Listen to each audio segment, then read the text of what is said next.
Doesn't matter how big you do it. That's just your personal preference. It doesn't matter about any of that. I've braided it the length of the hair. This is the part where I say that sometimes you can do it with an elastic. If you wanted to go ahead and use bobby pins or an extra small flexi and pin this to the head on the other side around here, you could. I like the flexibility of being able to change it around. And if you go ahead and pin it, then you don't have that flexibility.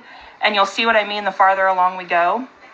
So then after you take that braid, then you just section off a part of the hair, like you're doing like a half up, half down, or some people call it a partial. And you section that off, and you just leave that down nice and smooth. And then I just take the rest of the hair and I just get it out of my way, because that part will just stay down.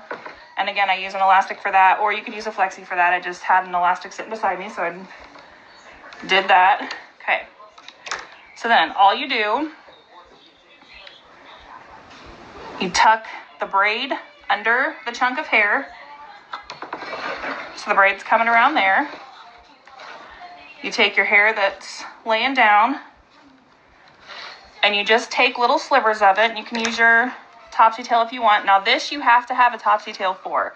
A lot of people can do the regular topsy tail without having the topsy tail. This you have to have a topsy tail for.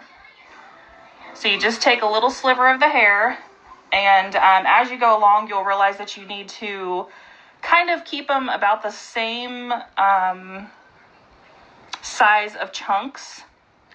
So then you separate that from the hair. Now, you're going to stick your topsy tail through your braid. Let me get closer here so you can see the part of the braid that I'm going to go through.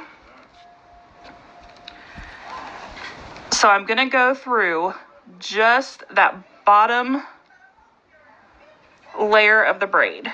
And we'll do it again just so that you can see it. So I'm just going to stick it through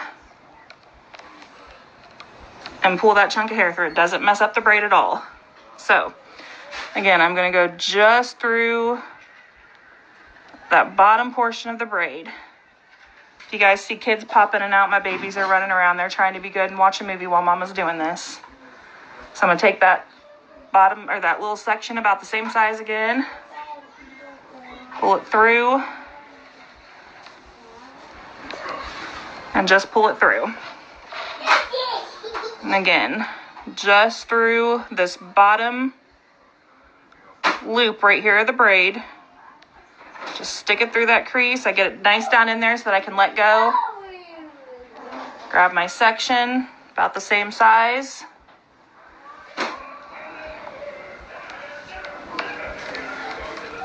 Pull it through. You follow it all the way around your head while you're doing this. This is great for prom and little girls that like to have their hair done that will sit still. I have a 4-year-old now, and she will not sit still worth anything, but she likes to have her hair done. But once she starts to sit down for so long, she just gets done and won't sit still.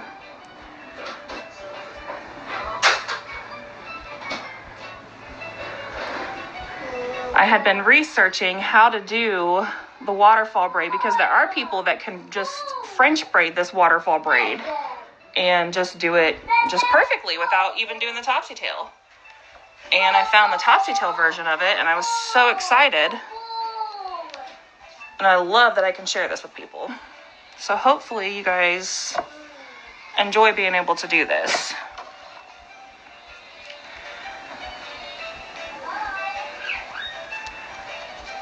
And you'll find that it doesn't have to be perfect. Because at first I wondered, well, what if I grab too much hair from one area or not enough hair from one area? Oops, sorry, getting my hands in your way here. But you work it out as you go. So it ends up working out.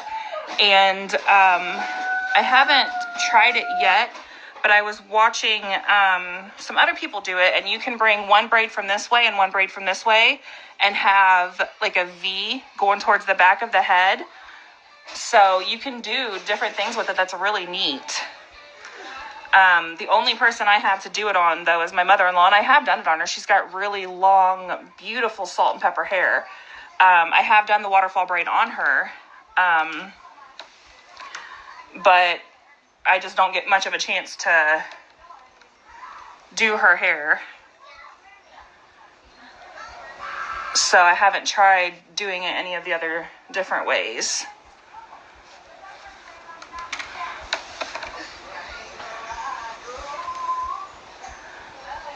I think we're starting to get away from you guys here, sorry. I would love to have been able to do this live, but I live in a part of my town where my internet connection is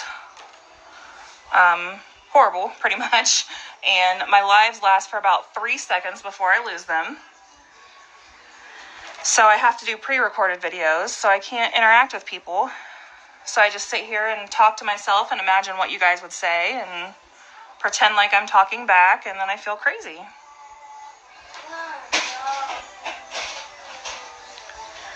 I'll section this into one more here. Oops.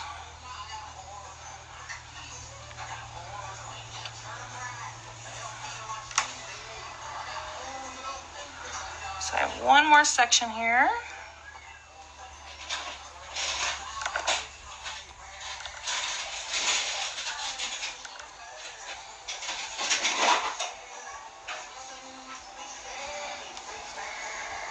Okay, so what I mean by the flexibility, if I had this pinned to her head already, I would be stuck.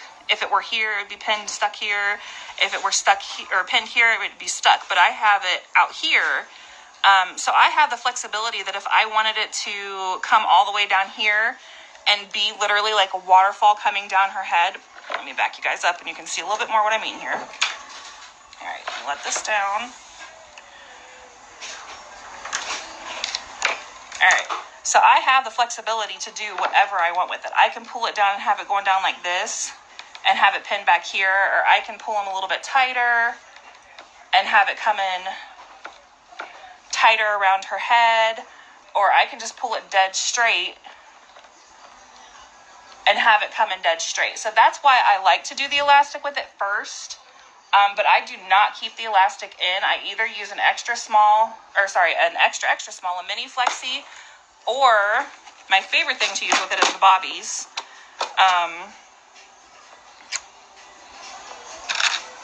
Let me find two that actually match here real quick.